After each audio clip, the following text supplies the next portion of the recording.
म्हणतात ना, हळूहळू त्याची कृपा झाली की आपण सगळं ते बदलतं, आपल्या आयुष्याची लाईनच बदलते. आणि हे सगळं का म्हणायचंय तर त्याला थँक्स म्हणण्यासाठी. स्तोत्र म्हणजे स्तुती, कृतज्ञता पाहिजे मुलांमध्ये, नाही तर ते कृतज्ञ होतात. स्वतः लोकमान्य टिळकांनी सांगितले की गीते वाचून माझ्या आयुष्यात नडतं, असं जेव्हा माणसाला कळतं तेव्हा तो गीतेकडे वळतो. सूर्याला त्यांनी एकदा आज्ञा दिली, सूर्याला तू असं असं चक्कर रोज मारत बसायचं. तेव्हापासून तो मारतो. म्हणजे भगवंत अवतार घेऊन सगळं कर्म करतात हे दाखवण्यासाठी की कर्म करायलाच पाहिजेत. म्हणून विचार करायला गीता शिकवते. मग मी मुलांना सुद्धा थोडा अर्थ त्यांच्याप्रमाणे सांगते. आणि यत्र योगेश्वर कृष्ण, जिथे जिथे भगवंताचं नाव होतं तिथे अर्जुन असतोय, तिथे यश श्री हे जे कीर्ती हे सगळं आपोआप येतं. नमस्कार, फोर मोर थॉट्सच्या आजच्या एपिसोडमध्ये आपल्या सगळ्यांचं स्वागत आहे. आणि आज आपण कोणता विषय घेतलाय तर भगवद्गीता. तर का हा विषय घेतलाय आपण, तर आता आपण बघतोय की आपल्या सगळ्यांचं लाईफ असं स्ट्रेसफुल झालेलं आहे, डिप्रेशन झाली आहे, एन्झायटी झाली आहे आणि कामाचा वर्कलोड खूप वाढतोय, घरामध्ये कटकट सुरू आहे. मग यामध्ये आपल्याला उपाय काय, तर बरेच जण म्हणतात की भगवद्गीता वाचली तर तुमच्या आयुष्यातील बरेच प्रश्न सुटतात. मग हेच प्रश्न कसे सुटतात आणि भगवद्गीता आपल्या जीवनावरती कशी परिणाम करते हे आपण आज जाणून घेणार आहोत अलका कुलकर्णी या मॅडम करून. अलका कुलकर्णी या मॅडम 14 वर्षे झालं गीता शिकवतात. अगदी लहान मुलांपासून ते मोठ्या माणसांपर्यंत या गीता शिकवतात आणि गीता आत्मसात करून त्यांना खूप मोठा अनुभव आलेला आहे. तर त्यांच्याकडून आपण जाणून घेणार आहोत गीता आणि गीतेचं आपल्या आयुष्यातील महत्त्व. मग अशा अनेक मुलांना मॅडमने शिकवलेलं आहे. ती मुलं पुढे जाऊन आपल्या आयुष्यामध्ये त्याचा उपयोग करून घेत असतात. मग अशीच एक छोटी विद्यार्थिनी आपण बघणार आहोत तिच्याकडून की गीता तिने कशी आत्मसात केलेली आहे. बेटा, तुझं नाव काय आहे? स्वर्णिका. ओके. आता तिने जे शिकलेलं आहे मॅडम करून, ती आपल्याला त्याच्यातील एक 5वा अध्याय बोलून दाखवणार आहे. दाखवणार ना बाळ? ओम श्री परमात्मने नमः. आता पंचमोऽध्यायः कर्मसन्न्यास योगः. अर्जुनोवाच सन्न्यास कर्मयोगश्च निश्चयेन करावः तयोस्तु कर्मणां कृष्ण. सन्न्यास कर्मणां कृष्ण पुनर्योग संससि यचरे एत होरेक तन्ने ब्रूहि सुनिश्चितं. श्रीभगवानुवाच सन्न्यास कर्मयोगश्च निःश्रेयस करावः. आता आपण बघितलं की तुमची विद्यार्थिनी कशा पद्धतीने गीताचा एक अध्याय श्लोक सादर केले आपल्यासमोर. पण मला हे जाणून घ्यायचंय मॅम की तुम्ही या क्षेत्राकडे कसं वळलात की गीता लहान मुलं असू देत किंवा मोठ्यांना शिकवायची आहे, हे केव्हा तुम्ही ठरवलं? हे मला आपोआप कळून आलं माझ्यातून.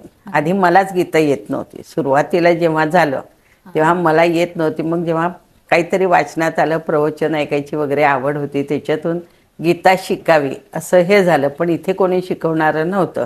मग त्याच वेळेस मिस्टरांची बदली पुण्यात झाली. फक्त 1.5 वर्षासाठी रिटायर होणार होते. सगळे लोक म्हणाले त्यांना, कशाला जात आहे पुण्यात, तुम्हाला तिथे खर्च जास्त आहे, इथे स्वतःचं घर आहे, तिथे भाडं जास्त आहे. 1.5 वर्ष तर राहिलं, घ्या VRS. पण मग मी म्हटलं नाही घ्यायची, मला गीता शिकायची पुण्यातून. कारण पुण्यात गीता धर्म मंडळाचे क्लासेस खूप जोरात असतात. म्हणजे पूर्ण ते 18 अध्याय शिकवतात वर्षभरात. मग त्याच्या परीक्षा ते सगळं करून घेतात ते. त्यामुळे मी ते 1.5 वर्ष पुण्यात घालवलं, तिथे गीता शिकली. मग शृंगेरी म्हणून शंकराचार्यांचं स्थान आहे एक, तिथे गेल्यावर ते पूर्ण 18 अध्याय पाठ म्हणून दाखवायचे त्यांना.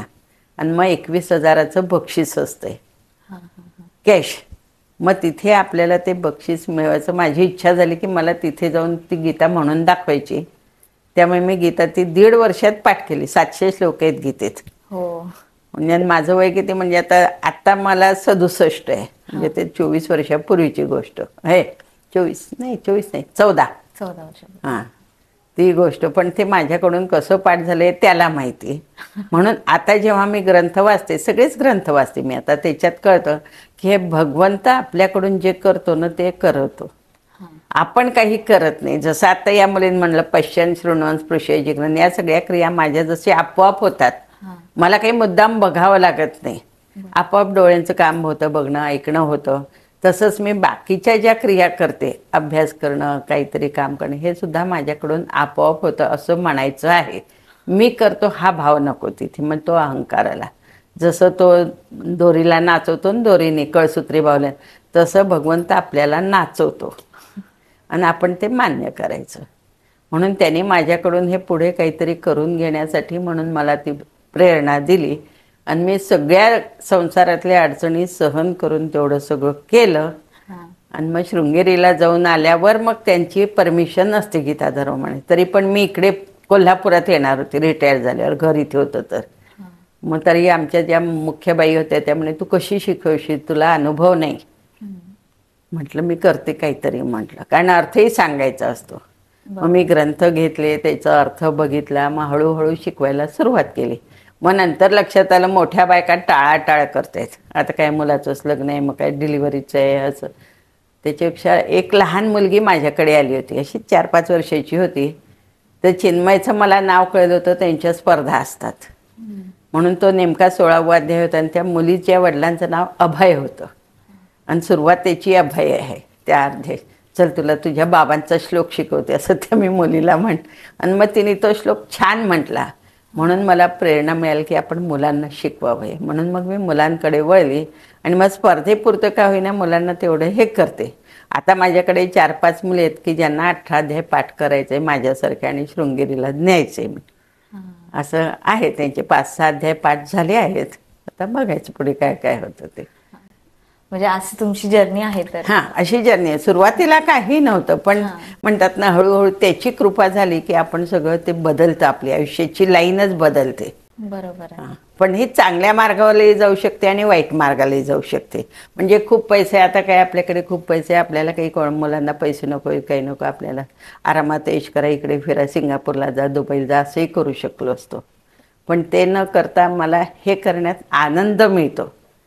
एरवी बाकीच्या गोष्टीत आनंद नाही आहे कुठले. हे लहान मुलं, मी या मुलांकडून काही पैसे घेत नाही, फक्त पुस्तकाचे पैसे घेते किंवा मोठ्यांकडूनही घेत नाही. फक्त माझे पुस्तकांचे पैसे घेते. तेही मुलं फाडतात पुस्तकं, नीट ठेवत नाहीत म्हणून. बरोबर. आणि पुस्तकं मला विकत आणावे लागतात म्हणून तेवढं घेते. बाकी हे काम सगळं सेवा म्हणून सुरू आहे भगवंताची. तर आता मला विचारायचं की तुम्ही लहान मुलांपासून सुरुवात केली गीता शिकवायला, पण लहान मुलांवरती गीता का शिकवली पाहिजे त्यांना, कारण त्यांच्यावरती काय परिणाम होतो असं तुम्हाला वाटतं? त्यांच्यावर परिणाम हळूहळू व्हायला लागेल. म्हणजे जसं अनुष्टुप छंदाने वृत्ती शांतच होतात आपल्या, असं सांगितलेलं आहे संतांनी. बरं काय, माझे मत नाही, हे जे सगळे हे संतांनी सांगितलेलं आहे.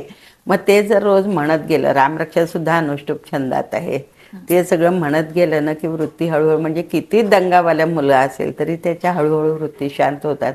आणि हे भगवंताला आवडतं. आणि हे सगळं का म्हणायचं आहे तर त्याला थँक्स म्हणण्यासाठी. देवाने जे आपल्याला सगळं दिलंय, आज तुम्ही दवाखान्यात ॲडमिट झाला तर ऑक्सिजन सिलेंडरचे पैसे द्यावे लागतात, पण इथे ऑक्सिजन आपल्याला सगळा मोफत मिळतो भगवंताने दिलेला. म्हणून ह्या सगळ्यांच्यासाठी त्याला थँक्स म्हणण्यासाठी ही स्तुती आहे. स्तोत्र म्हणजे स्तुती. त्यामुळे आपण तशा प्रकारे जर मुलांना शिकवलं ना की तू आता, मी 5 पैशाचं चॉकलेटही दिलं त्याला, लगेच थँक्स म्हणतो तो. खरं आजीला काही थँक्स म्हणायची गरज नसते, आईबाबांनाही गरज नसते, आईबाबांचं कामच आहे ते. पण तरी तो मत असं देवाला आपणच थँक्स म्हणायच्या ऐवजी स्तुती करायची की तू हे सगळं मला दिलं आहेस म्हणून. म्हणजे थँकफुल राहतो आपण. कृतज्ञता पाहिजे मुलांमध्ये, नाही तर ते कृतज्ञ होतात. म्हणून हे लहानपणापासून जर केलं आणि उच्चार सुधारतात, हे झालं, स्मरणशक्ती वाढते. बाकी आपण मोबाईलमधल्या त्या गोष्टी बघतात मुलं, ते लक्षात ठेवण्यासारखं नसतात, पेपरमधलं काही लक्षात ठेवण्यासारखं नसते. म्हणून हे स्मरणशक्ती वाढवण्याचं काम आहे.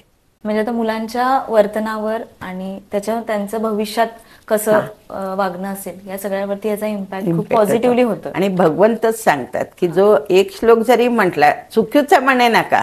म्हणजे आता ही लहान मुलगी आहे, तिला र म्हणता येत नाही, चुकले 2-4 शब्द, पण तरी भगवंत त्याचं, याला वाईट मार्गाला कधीच लागू देणार नाही तिला. भगवंत प्रत्येक वेळेस त्याचं रक्षण करतो. हे भगवंताचं वचन आहे गीतेत. भक्त झाला तो, ती एवढ्या याने म्हणते तर तो भक्त झाला. मोठ्या माणसात आता तुम्ही बघितलं असेल, पुस्तकात उघडून बघा, ते शब्द सगळे तुम्हाला वाचता सुद्धा येणार नाही. ते संस्कृत असतं. संस्कृत आहे, वाचता सुद्धा येणार नाही. मग ती मुलगी कशी म्हणते, तिला कुठे वाचता येते? हो. पण नुसतं आम्ही सारखं रोज रोज म्हणून म्हणून तिला ते यायला लागलं. हा. जे हे स्मरणशक्ती वाढवायचं काय, मग अभ्यास आपोआपच कमी करावा लागतो ना. शाळेत जर शिकवलेलं टीचरनी तिच्या लक्षात राहिलं तर परत क्लासला जायची गरज नाही, काही नाही, काही नाही. आता तुम्ही म्हणालात की लँग्वेज त्याची संस्कृत असते, त्यामुळे सामान्य लोकांना वाचायला ती कठीण जाते. मग अशा वेळेला जर गीता वाचायची असेल तर मग संस्कृतच प्रेफर करायला हवं की इतर भाषांमध्ये हल्ली आहे ना, गीता- मराठी आहे ना. हा. गीताई विनोबा भावेंनी मराठीत गीताई केलेली आहे. गीतेच्या श्लोकाची सेम ओवी केलेली त्यांनी आईसाठी त्यांच्या. हम्म. त्यामुळे ती गीताई म्हणून आहे आणि अर्थ आपल्याला आहेच आहे. जरी संस्कृत वाचता आलं नाही तरी अर्थ आहेत. ज्ञानेश्वरी गीतेवरचीच टीका आहे. स्वरूपानंद स्वामींची पण गीतेवरचीच टीका आहे. ती ज्ञानेश्वरी जी आहे ती फक्त ती भाषा ओवीबद्ध असल्यामुळे कळत नाही. पण गीतेच्या अर्थाची खूप पुस्तकं आहेत. स्वतः लोकमान्य टिळकांनी सांगितले की गीते वाचून माझ्या आयुष्यात नडतं. असं जेव्हा माणसाला कळतं तेव्हा तो गीतेकडे वळतो. आणि खरंच आहे म्हणजे ते जीवनाला एक प्रत्येकाचं. मार्ग हां. मिळण्यासाठी जे गीता वाचायलाच हवी. जेवढे सगळे मोठे लोक आहेत, मोदींसकट, वाजपेयी गेले तर तिथे गीता म्हणत होते सगळे लोक. त्यांच्या तिथे ठेवलं होतं ना ते दाखल, म्हणजे हां, टीव्हीवर हां. बघितलं ते सगळे गीतेशिवाय मोठे. अब्दुल कलाम स्वतः हा गीतेचा अध्याय म्हणत होते असं त्यांच्या ह्याच्यात आहे. हो. म्हणजे असून मुस्लिम असून सुद्धा म्हणजे हे गीता हे आणि सगळ्यांसाठी आहे. गीता फक्त भारतांसाठी असं नाही, भारतासाठी अमेरिकेत असो, नागा लोक असो, कुठेही असो, सगळ्यांसाठी गीता आहे. सार्वकालिक आहे ती आणि नेहमीसाठी आहे. गीतेतलं जे तत्वज्ञान किंवा आचरण सांगितलंय, मनुष्य जन्माला आल्यावर तुम्ही आचरण कसं करायचं की तुम्हाला प्रगती भौतिक आणि पारमार्थिक व्हायला पाहिजे. मग आता आपण जर गीताकडे गीताच्या दृष्टिकोनातून बघितलं तर तिसरा अध्याय आहे गीतामध्ये कर्मयोग नावाचा, म्हणजे ज्याच्या थ्रू आपण समजून घेऊ शकतो की आपल्याला ऍक्च्युअली लाईफमध्ये कसं वागायचंय हे थोडक्यात त्यामध्ये सांगितलेलं आहे. मग त्याबद्दल थोडं सांगाल का, म्हणजे त्या कर्मयोग या अध्यायाबद्दल? कर्मयोग म्हणजे कर्म आपण रोज करतो. कर्म म्हणजे काम, जे माझा स्वधर्म आहे. जर तुमचा स्वधर्म वेगळा आहे, माझा वेगळा आहे, यांचा वेगळा आहे, प्रत्येकाचा वेगळा आहे, घरातला वेगळा, ऑफिसचा वेगळा. हे पैसे मिळतात ठीक आहे, तुम्हाला या सगळ्या कामासाठी पगार मिळतो, प्रत्येकाला मिळतो, तो घ्यायलाही पाहिजे. पण तुम्ही जर त्याच्यासाठी दुसरीकडून पैसा घेतला, म्हणजे थोडक्यात काय ब्लॅक मनी घेतला की मी एवढं हे करते, तुम्ही मला एवढी लाच द्या, तर तो कर्मयोग होत नाही. तुम्ही प्रामाणिकपणे करायचंय, मला हे प्रामाणिकपणे काम करायचंय आणि तळमळीने पूर्ण, आज जाऊ दे, आज सुट्टी घेऊया, जाऊ दे, काय त्याच्यात असं जर केलं, पाट्यात टाकणं नको, मनापासून करमायचं. मग ते कर्म करायचं, मग ते स्वयंपाक करायचं असो, झाडू लावायचं असतो, मुलांना शिकवायचं असतो की हे मुलं मोठी होऊन पुढे काहीतरी करणार आहेत. मी जो स्वयंपाक करते तो सगळ्यांच्या पोटात जाऊन त्या मुलांचं पोषण होणार आहे आणि मग ती मोठी होणार आहे, चांगली नागरिक व्हायचंय त्यांना. असं हा त्याला कर्मयोग म्हटलं की मला याच्यातून निष्काम, याच्यातून पैसे पगार मिळणारच आहे ज्याला जो मिळतो तो, पण मी याच्यातून पैसे कमावण्यासाठी प्रत्येक दृष्टी नको माझी. जास्तीचं जे आहे ते भगवंत देतोय, जे आपल्याला देतोय तो भगवंत देणार ना. सगळी वचनं अशी आहे ग्रंथात की तुम्ही खूप प्रयत्न करा, पण तुमच्या नशिबात पैसा नसेल तर तुम्हाला पैसा मिळत नाही. आणि एखाद्याच्या नशिबात खूप पैसा येतो, त्याला काही न मिळता आपोआप पैसा मिळतो. त्यातला एखादा श्लोक वगैरे असं की त्याच्या थ्रू? नाही कश्चित क्षणमपि जातु तिष्ठत्य कर्मकृत कार्यते ह्यवशः कर्म सर्व प्रकृती जैर्गुणैहि. जे कोणीही मनुष्य कर्म न करता एक क्षणभर सुद्धा राहू शकत नाही. आता आपण प्रत्येक जण कर्म करतोय, हात हलवायचं, झोप, हे तिन्ही कर्म सांगितलेत, शरीराने केलेली, मनाने आणि वाचनी केलेली, ही सगळी कर्म याच्यात येतात. मग ती मी काही आपणहून होतात, काही मुद्दामून करतो. जसं लाथ मारणं, मुद्दामून लाथ मारली, चुकून पाय लागला तर आपण नमस्कार करतो, पण मुद्दामून जर लाथ मारली तर आपल्याला कोण नमस्कार करणार नाही, आपण जे बघतो बाकीच्या ह्याच्यात तसं. म्हणून ते तसं सांगितलंय की असं कोणीही मनुष्य राहू शकत नाही. म्हणून ती कर्म कशी करायची हे भगवंतांनी शिकवलंय. आणि भगवंत स्वतः म्हणतात, आपण सगळेजण म्हणतो की ही सगळी सृष्टी त्याच्या नियमाने चालते, हा करता करतोय, पण स्वतः भगवंत म्हणतात मी काही करत नाही, ते निवांत आपल्या घरात बसलेले आहेत. हे सगळं आपोआप घडतं. सूर्याला त्यांनी एकदा आज्ञा दिली सूर्याला, तू असं असं चक्कर रोज मारत बसायचंय. तेव्हापासून तो मारतोय. नद्या पर्वत हे सगळी त्याच्या आज्ञेप्रमाणे हे करतात. आंब्याच्या झाडाला फक्त आंबे, हे सगळे ती एकदाच त्यांनी आज्ञा दिली प्रत्येकाला, त्याप्रमाणे तो ते स्वतःने मानते. आपल्यासारखं नाही 10 वेळा मुलाला सांगायचं उठ रे उठ रे उठ रे अभ्यास करे, असं त्यांना सांगावं लागत नाही. म्हणून तो म्हणतो मला स्वतः काही केलं नाही तरी चालेल, पण तरी मी सगळं करतो. म्हणजे भगवंत अवतार घेऊन सगळं कर्म करतात हे दाखवण्यासाठी की कर्म करायलाच पाहिजेत.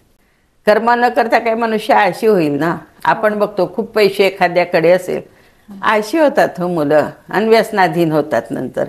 पण ते जर त्याच्याकडे काही नसेल, त्याला कमाई करायला लागली असेल, पूर्वीचं होतं बघा, कष्ट केल्याशिवाय पैसे मिळत नाही, मग ती कष्टाची सवय होती. आता काही नाही, मुलांना आरामात सगळं मिळतंय, त्यामुळे त्यांना कष्टाची सवय नाही, त्यामुळे पैशाची किंमत नाही त्यांना, असं झालंय. आणि ती लक्ष्मी म्हणतो आपण, पैसे म्हणजे लक्ष्मी. मग तिची जर तुम्ही योग्य ती किंमत ठेवली नाही तर ती कशी राहील चांगली.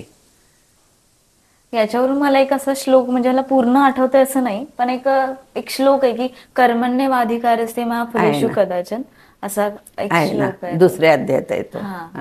म्हणजे तू कर्म कर, पण त्या फलाविषयी तुला आसक्ती नको की मी आता एवढा अभ्यास केलाय, मला 100% मार्क मिळायलाच पाहिजे, हे असं तू म्हणता कामा नये. किती मिळतील, जास्त मिळतील, कमी पण मिळतील, आणि ते मिळालं ते तुला सहन करायचंय. नाही तर आजकाल कसं मला कमी मिळाले आधीच आत्महत्या करून टाकतात. कुठलंही कर्म केल्यावर तुला त्याच्या फळाचा तुझ्यावर अधिकार नाही, देणारा वेगळा आहे. आणि तू कर्म न करता सुद्धा राहू नकोस, मग मी कशाला कर्म करू असं सुद्धा तू म्हणू नकोस. कर्म तुला करावंच लागेल. आणि कर्माचा हेतू सुद्धा मी कर्म केलंय हे सुद्धा तू म्हणू नकोस. जसं मोदींनी काही राम मंदिर बांधलं नाही, त्यांच्या ह्याच्यात ते झालं असं. त्यांनी कष्ट केले मान्य आहे, पण ते झालं. त्यांच्या राजकारणाच्या वेळेस ते जेव्हा पंतप्रधान होते त्यावेळेस ते झालं असं त्यांनी मी केलं असं कुठेही भाव नको. म्हणजे स्वतःकडे कर्तृत्व घेऊ नको, नाही तर भोक्तृत्व येतं, मग तुला त्याचं फळ भोगावं लागतं. मग ते फळ भोगायचं नाही आहे, कुठलंही चांगल्या कर्माचंही नाही, वाईट कर्माचं नाही असं. मग ही गीता जी आहे ती भावनिक आणि मानसिकदृष्ट्या आपल्याला सक्षम करू शकते असं तुम्हाला वाटतं का? कारण आताची जे लाईफस्टाईल झालेलं आहे ते खूप असं स्ट्रेसफुल झालेलं आहे, टेन्शन झालेलं आहे की लोकांना काय करू कळत नाहीये. म्हणजे चांगलं कर्म असू दे नाही तर वाईट कर्म असू दे, फार स्ट्रेसफुल लाईफ झालेलं आहे. मग अशा वेळेला ही मानसिकदृष्ट्या गीता पठनामुळे की गीतामुळे आपल्याला मानसिक सक्षम होऊ शकतो का आपण? निश्चितच. जे आपण प्रत्येक गीता काय सांगते, परिस्थितीवर मात करा, परिस्थितीशी रडू नका, परिस्थिती वाईट आली म्हणून, कारण परिस्थिती बदलणार आहे. आज तुम्हाला सगळं गाडी वगैरे बंगला सगळे उद्या नसणार आहे, बदली झाली तिकडे की संपला. म्हणजे ते अनुकूल प्रतिकूल तसं आहे. मग एखाद्या वेळेस लहान घर असतंय, आज एक खोली आहे, उद्या मोठा महालही होईल. एखाद्याचा महाल असतोय तो छोट्या घरात राहावं लागतंय त्याला. म्हणजे जी अनुकूल प्रतिकूल परिस्थिती येते ती तुम्ही सहन करा आणि त्याच्यावर मात करा, रडत बसू नका. परिस्थितीवर मात करायचं गीता सांगते. त्यामुळे तुम्हाला ते बळ मिळतं की काय आता ठीक आहे, आता मला मार्क कमी मिळाले, पण मी पुढच्या वेळेस जास्त अभ्यास करेन, जास्त मार्क मिळेल. पण हे 10वीच्या मार्कावर पुढे काही नाही ना. कितीतरी जण असतात की जे शिकले नाहीत पण पुढे चांगले पैसे कमावणारे इंडस्ट्रियलिस्ट झालेले आहेत. पैशासाठी किंवा शिक्षण पाहिजे, पण तेवढंच महत्त्व नाही ना. 10वीला नाही मिळाले 90% मार्क, 60 मिळाले, काही त्याच्या आत्महत्या करायची गरज नाही हो. 12वीच्या मुलाला नाही मोबाईल मिळाला, नंतर घेऊ आपण, आपल्या कमाईचं घेऊ. जे मुलं लगेच अपसेट होतात, आत्महत्या करतात, ते सोल्युशन नाही. याला काय त्याला हे नाही आहे, मानसिक धीर नाही मिळत त्याला. म्हणजे विचाराने तो वाहत जातो सगळ्यांकडे, मग मलाही पाहिजे. पण आपल्या बाबांची परिस्थिती सगळं बघायला पाहिजे. मला गरज आहे का आत्ता मोबाईलची, हा तो विचार येत नाही मुलांमध्ये. म्हणून विचार करायला गीता शिकवते. मग मी मुलांना सुद्धा थोडा अर्थ त्यांच्याप्रमाणे सांगते. आता त्या मुलीने सुद्धा संन्यास शब्द त्याच्यात खूप वेळा होता. मग त्या संन्यासचा अर्थ सांगितलं, संन्यास म्हणजे भगवी कपडे घालून रानावनात जायचं नाहीये तुम्हाला. तुम्ही जे शिकताय ते तशा प्रकारे करायचं आहे असं. पण आता कसं झालं की वर्क लाईफ खूप इम्बॅलन्स झालेलं आहे. म्हणजे कामाच्या ठिकाणी खूप स्ट्रेस असते, तुम्ही बिझनेस करत असाल तिथं पण स्ट्रेस असतो. मग त्या ठिकाणी डील कसं करायचं? नाही, बरेच जण काय करतात, ज्यांना गीतेवर श्रद्धा आहे की बाबा याने ते आपलं म्हणजे बरेच जण आमच्या ओळखीचे आहे की जे गाडीत जाताना 1 तासाचा प्रवास आहे ना, गीता मोबाईल लावून ठेवतात, तिथे ऐकतात. हा त्याच्याबरोबर येत असली तर म्हणतात, नाही तर ऐकतात तरी. आणि मग कुठे ना कुठे तरी शिकायला मिळते त्यांना. हा मग ते अगदी कसं तरी आता गीता परिवार वगैरे तर खूप झालेत ऑनलाईन गीता शिकवणारे, त्यांच्याकडून गीता शिकतात. पण ते शिकतात, नाहीतर ग्रंथ वाचतात. त्याच्यातून त्यांना मानसिक समाधान मिळतं आणि दिशा मिळते. कारण प्रत्येक गोष्ट काही वाईटातून चांगला, आपण म्हणतोच की अपयश ही यशाची पहिली पायरी आहे. हो. त्यामुळे अपयशाला खचून जात नाहीत ते लोक. म्हणजे गीता पठणामुळे हा एक हे धैर्य येतं. गीता पठण म्हणा, कुठलंही स्तोत्र म्हटलं ना की भगवंत तुम्हाला त्यातून मार्ग सुचवतो. जसं रामांचं आपण बघितलंय, उद्या सिंहासनावर बसणार आहे हा आणि वनात जायला सांगितलं तरी त्याला काही फरक पडला का? काही फरक पडला नाही, आरामात गेला तो. हा जे तसं आपल्यावर सुद्धा येते परिस्थिती, भगवंतावर येते तशी आहे. म्हणून त्या जन्म तसा सांगितलाय त्यांनी, कृष्णाने सुद्धा, हा रामाचं सुद्धा. ते सगळं का केलंय? आपल्याला शिकायला मिळायचं म्हणून. हा की त्याला जर तसं होतं तर आपण काहीच नाहीये. हो मग आपल्याला सुद्धा या सगळ्यातून गेल्यावर वाईट वाटत नाही. हा प्रत्येक गोष्टीचा चांगला उपयोग होऊ शकतो. हा, म्हणजे जरी प्रॉब्लेम्स लाईफमध्ये हा, आले येणारच आहेत आणि प्रॉब्लेम्स येणारच आहेत, नाही येणार म्हणजे आधीचे सुद्धा. आता लोकमान्य टिळकांना तुरुंगात ठेवलं होतं ना, तरी त्यांनी आपलं कर्म हे लिहिलं, रहस्य लिहिलंय. गीता रहस्य. हा, कर्मयोगावरच आहे ते गीता रहस्य. म्हणजे त्यांनी याचा सावरकरांनी सुद्धा चांगला उपयोग केला ना. म्हणजे हा जो प्रकार आहे तो कुठल्याही परिस्थितीला वश होत नाही, मनुष्य त्यातून काहीतरी चांगलं निघतं असं. आता तुम्ही म्हणलात की काही जण जाता येता गाडीतून किंवा जेव्हा वेळ मिळेल तेव्हा गीता ऐकतात वगैरे, पण मग गीता वाचण्यासाठी काही स्पेसिफिक रिच्युअल्स आहेत का त्याची? काही म्हणजे त्याचे काही असे ठराविक बैठक आहे का की अशा असं पद्धतीने काहीही वाचलं नाहीये, कुठल्याही स्तोत्राचं असं काही नाहीये.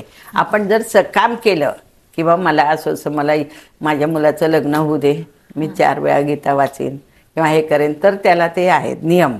नियम? पण जर तुम्हाला शिकायचं, आता ही मुलगी शिकते, चुकतच आहे ना तिचं, पण तिला काही नियमाचं बंधन नाही ना. मला पण नियमाचं बंधन, मी नेहमी येता जाता गीता म्हणत राहते. फिरायला जाताना सुद्धा ते म्हणत राहायचं, जेवताना म्हणायचं सतत. कारण भगवंताने गीतेतच सांगितलंय की अंतकालाच्या जो शेवटपर्यंत माझं, नाही तर मला नाव येणारच नाही ना. त्याचं नाव तोंडावर येण्यासाठी किंवा नेहमी तोंडात राहण्यासाठी मला काहीतरी त्याचं म्हणत राहायला पाहिजे, नाहीतर येणारच नाही ना. कारण कधी एंड आहे कोणाला माहिती नाही. त्यामुळे मी जर सतत हे केलं तर ते येते, म्हणून ते तसं आहे, त्याला बंधन काहीही नाही. कारण मनुष्य देहच पवित्र आहे ना, कारण आपण सगळे त्याचा अंश आहे, म्हणून तो पवित्र आहे. आपण देहाला अपवित्र मानतो म्हणून अपवित्र आहे तो, नाहीतर काही नाही ना. म्हणजे असं आहे की गीता, असं म्हणतात, गीता उघडली आणि हा. कोणतेही अध्याय असू दे, कुठलाही कोणताही वाचा. श्लोक हो, हो. वाचला तरी तो तुमच्या लाईफशी रिलेट करतच असतो. प्रश्नच नाही. आणि ते अशी काही जण संतांची भावना अशी असते की आता म्हणजे पावसलाच आम्ही गेलो ना, तिथे ज्ञानेश्वरी ठेवलेली सगळीकडे. काही तुमचा जो प्रॉब्लेम असेल तो डोक्यात ठेवायचा आणि ते उघडायचं. जे पान उघडल्या जाईल त्याच्यातला जो अर्थ असेल तो तुमच्या प्रश्नाचं उत्तर आहे, समस्येचं, असं सांगितलंय. म्हणजे तुम्ही विनाकारण ते येत नाही. काय हे भगवंताचं नियोजन आहे. प्रत्येक व्यक्ती तुमच्या आयुष्यात येते, ती सुद्धा तुम्हाला त्या परिस्थितीतून बाहेर काढण्यासाठी येते किंवा मार्गदर्शन करण्यासाठी येते. हे भगवंताचं नियोजन असते, पण आपल्याला ते कळत नाही. म्हणजे कुठलंही पान उघडा तुम्ही, तुम्हाला तुमच्या प्रश्नाचं उत्तर सापडतं की नाही. गीते तसं सांगितलं नाही. श्लोक कळला, अर्थ वाचा. चिन्मयानंदांची गीता तर एकदम टॉप आहे मला आवडलेल्या पुस्तकांपैकी, अर्थाचं म्हणजे सगळ्या तुमच्या पिढीला सुद्धा आमच्या पिढीला सुद्धा सगळा अर्थ त्यांनी छान समजावून सांगितलाय. गीतेमधली काही श्लोक आहेत का जे आपल्या रोजच्या लाईफशी खूप रिलेट करतात असे? हो आहेच की, कर्मण्येवाधिकारच ते आता तुम्ही तो म्हटलं झाला. तो आहेच आहे. नंतर आता हिने म्हटलेलं पश्यन शृण्वन्, या जशा क्रिया आपोआप होतात तशा मी बाकीच्या सुद्धा क्रिया माझ्या आपोआप होतात. मी करत नाही, माझ्याकडून आपोआप स्वयंपाक होतो. वेळ झाली 12 वाजले, चला करायचं स्वयंपाक. असं मी करते म्हटलं की दुःख भोगावं लागतं. मग कोणी चांगलं म्हटलं नाही की वाईट वाटतं. मग हे सगळं त्याच्यात सांगितलेलं आहे. आणि यत्र योगेश्वर कृष्ण, जिथे जिथे भगवंताचं नाव होतं तिथे अर्जुन असतोय, तिथे यश श्री हे जे कीर्ती हे सगळं आपोआप येतं. हे शेवटचा श्लोक आहे गीतेचा, यत्र योगेश्वर कृष्ण. हा नंतर मनमना भव मद्भक्त, तू सतत काय जे काही करशील ते माझं काम म्हणून कर. मग ते रस्त्याने झाडू लावायचं असो, स्वच्छ करायचं असो, गाडी धुवायचं असो, काही जे काही काम आहे हे मी भगवंताचं काम आहे. कारण प्रत्येक काम कोणीतरी करायलाच पाहिजे ना. पायाने चालायलाच पाहिजे. पाय जरी वाईट आहे मान्य, चप्पल जरी वाईट आहे आपण हात लावत नाही, पण तरी चप्पल पायात पाहिजेच ना माझ्या. म्हणून ते काही तो करणारा सुद्धा चांगलाच आहे. आपण ठीक आहे त्याचा अंबाराला पूर्वी हे होतं, पण आता काही नाही. जे असं आहे प्रत्येक महत्त्वाचं आहे. वाईट काहीच नाही या जगात असं भगवंत सांगतात. कारण सगळं भगवंतच आहे, दुसरं काही नाहीच आहे जगात. आता आपण बघितलं की गीता आपल्या आयुष्यात कशी परिणाम करते आणि गीतेचा आधार घेऊन आपण आयुष्य कसं जगू शकतो.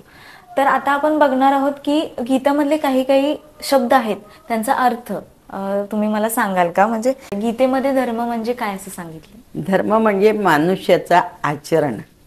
मनुष्याचं जे आचरणाचे नियम आहेत, प्रत्येकाचे नियम असतात. शाळेतले नियम असतात, तुमच्या ऑफिसचे नियम असतात, कॉलेजचे नियम, रस्त्याचे, वाहतुकीचे, हे सगळे नियम. तर मनुष्य जन्माला आल्यावर तुम्ही कशा नियमाने वागायचं हे जे सांगितलंय त्याला धर्म म्हटलंय.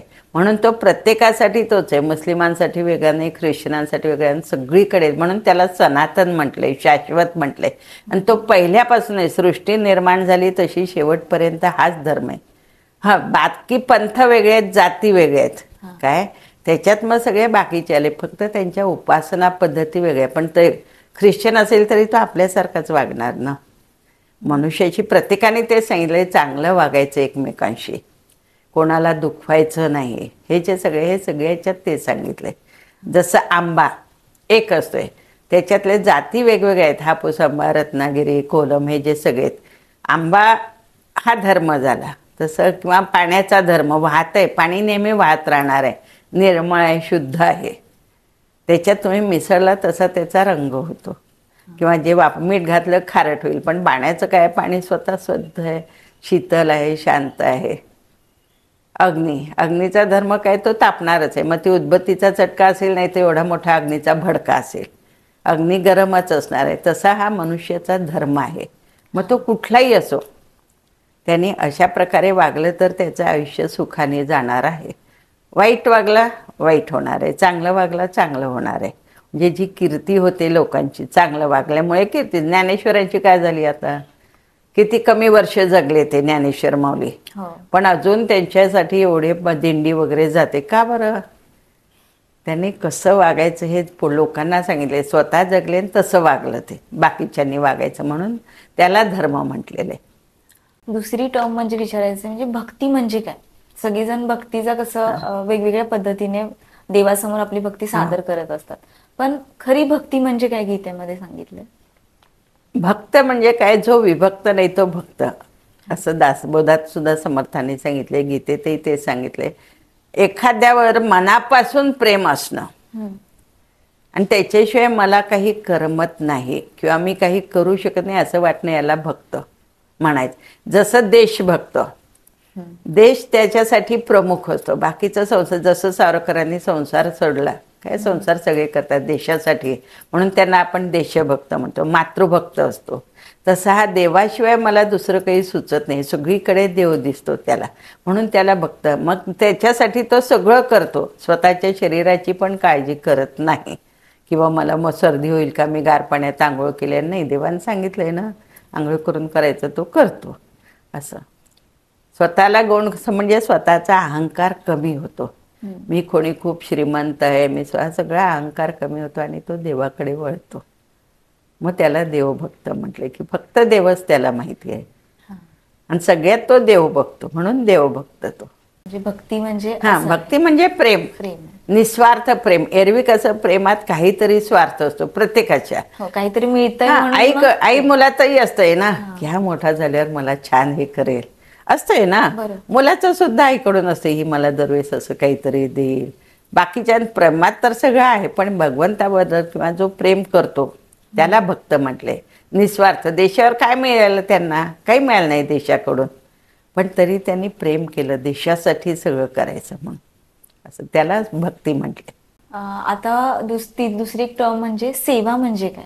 सेवा सेवा म्हणजे परत तो चाल निशुल्क, म्हणजे याच्यातून मला काही मिळणार आहे. जसं आता मी माझ्या इथे लिहिलंय निशुल्क सेवा, म्हणजे याच्यातून मला पैसा मिळवायचा नाही, ही भगवंताची सेवा आहे. कारण भगवंताने सांगितले जो हे करेल तो मला प्रिय आहे. मग हे जे त्याचे, मग किती जण येऊ दे माझ्याकडे, 1 येऊ दे, 15 येऊ दे, कुठले लहान येऊ दे, कुठले येऊ दे, मला त्या मुलाशी त्याची जात काय हे काही म्हणायचं नाही. चिन्मयच्या याच्यात तर मुसलमान मुलं सुद्धा भाग घेतात. माझ्याकडे सुद्धा आता ही जी मुलगी ना, म्हणजे आश्चर्य वाटेल, हिचे बाबा पेपर वाटतात. म्हणजे तसं काही फारसं हे नाही आहे किंवा ब्राह्मणालाच यायला पाहिजे असंही काही नाही. अजून एक मुलगी समोर गाडगे म्हणून राहतात तिथे, ते पण साधेच आहेत. पण तिने सुद्धा परवा ज्ञानेश्वरीच्या तिथे 5वा अध्याय म्हणून दाखवलं. म्हणजे असा जो प्रकार आहे ते भक्त होतात. मग त्याला त्याची जात हे श्रीमंत आहे, ब्राह्मण आहे, खूप पैसेवाला आहे, सुंदर आहे, हे काही लागत नाही. म्हणून ती सेवा झाली. आता ही मुलगी जी म्हणाल ही सुद्धा भगवंताची सेवा आहे. म्हणजे ज्ञानेश्वरी सुद्धा सांगितले काया वाचा मने सेवकू होईल इयेचा. म्हणजे तुम्ही कायाने म्हणजे शरीराने तसं कर्म करा, वाचेने बोला, हाताने लिहा. ही ज्ञानेश्वरीची म्हणजे ही गीतेची सेवा असे, कुठल्याही ग्रंथाची याला सेवा म्हटले. की याच्यातून मला काही पैसे मिळणारे असा भाग नाही आहे. पैसे मिळाले तर वाईट आहे असं नाही त्याच्यात, पण पैशासाठी करायचं नाही. आज जे सगळेजण पैशासाठी, आपण सगळीकडे विधी सेवा, डॉक्टरांचं सुद्धा सेवाच करतो आपण, लिहिलेलं असते सेवा, पण ते सेवा करत नाही सध्याच्या काळात. म्हणजे तिथे सेवा शब्द गाला गेलाय, पण ही फक्त सेवा आहे. ते तर मला एक शेवटचा प्रश्न विचारायचा की आत्ताचं जग कसं टेक्नोसेवी आहे, सगळेजण इंटरनेट असेल, मोबाईल असेल, या सगळ्याच्या खूप आहारी घेणे असं म्हणता येणार नाही, पण त्याच्याशिवाय चालतच नाही आत्ताचं जग. मग त्या ह्याच्यात गीता कशी आपण आत्मसात करावी, म्हणजे कसं सोबत ठेवता येईल का, त्याचं पठण रोजच्या रोज झालं पाहिजे? जेवढं झालं तेवढं शक्य आहे. म्हणजे मी बऱ्याच जणांना सांगते जे आता माझ्याकडून गीता शिकून गेले, एकादशीला सुरू करायचा पहिला अध्याय, पुढच्या एकादशी 15 दिवसांनी येते, 15 दिवसात 18 अध्याय पूर्ण करायचे. असं कोणीही करू शकतं. काय एक 5-10 मिनिटं लागतात एका अध्यायाला. तुम्हाला वाचता आला उत्तम आहे, नाही तर मोबाईलवरून ऐकायचं. मोबाईलवर सगळं तुम्हाला आजकाल मिळतं, त्याच्यावरून ऐकायचं, समोर पुस्तक ठेवायचं. पण आतून तळमळ पाहिजे की मला गीता शिकायची आहे किंवा गीतेने माझ्यात फरक पडणार आहे, असं जेव्हा मला वाटेल तेव्हा मी तिकडे पळते. हे कोणी करू शकते. 5 म्हणता गोंदवलेकर महाराज तू जुलाब झाल्यावर काय करतो, जातोस ना, मग तुला 5 मिनिटं नामस्मरणाला वेळ मिळत नाही का? म्हणजे तसं प्रत्येकाला जर इच्छा असेल की बाबा मला खरंच काय सांगितलंय गीतेत, एवढं जे लोकांनी आहे, मग आपल्याला एवढं सगळं आपण चांगलं करतो, पण तरी आपल्याला दुःख भोगायला लागते. खूप पैसा आहे लोकांकडे, पण तरी लोकांना झोपेच्या गोळ्या घ्याव्या लागतात. सुख नाही आहे, समाधान नाही आहे. मग हे का नाही आहे, ज्याला विचार पडतो तो इकडे वळतो की नाही काहीतरी वेगळं आयुष्यात असायला पाहिजे, याने काही होणार नाही आहे. म्हणून कोरोना तेवढ्यासाठी येऊन गेला दाखवायला की पैशाचा उपयोग नाही आहे तुम्हाला जास्त. बरोबर. हां, जे पैशाकडे जास्त वळलेत लोक सध्या. पैसा पैसा, बाकी सगळं म्हणजे सोडून देतात. आता माझ्याकडे जे लहान मुलं येतात त्यांचे सुद्धा पालक, आता खरं काही गरज नाही पहिलीच्या नर्सरी KGच्या मुलांना ट्युशनला पाठवायची नाही. हो ट्युशन असते त्याचे, अरे कशाला इकडे. आणि मुलाची इच्छा असते हे शिकायला यायचं, म्हणजे याचा दोष पालकांना लागतो. त्याची इच्छा असून सुद्धा तुम्ही जर त्याला पाठवलं नाही, इथे दुसरीकडे पाठवलं, काय स्विमिंग शिकायचं, काय स्विमिंग शिकून उपयोग आहे. म्हणजे हा जो प्रकार आहे तो पालकांना बाकीच्या याच्यामुळे झाले की हे यायला पाहिजे, ते यायला पाहिजे, पण मुलाला काय यायला पाहिजे हे आपण कळत नाही. त्याला इकडे वळायचं असते, कारण 5 वर्षापर्यंत मुलाची बुद्धी इकडे वळते असं शास्त्रात सांगितलंय आपल्या. त्याला आवड साहजिक असते, नंतर हळूहळू आपण त्याचं लक्ष ती दुसरीकडे घालतो. तर आपण आज बघितलं की गीताचा आपल्या लाईफवरती किती इम्पॅक्ट होऊ शकतो आणि आपण आपलं लाईफ किती पॉझिटिव्हली जगू शकतो हे आपण आज मॅडमकडून शिकलो. त्याबद्दल मॅडम तुमचे खरंच धन्यवाद आणि तुमच्या प्रवासासाठी मनपूर्वक शुभेच्छा. धन्यवाद.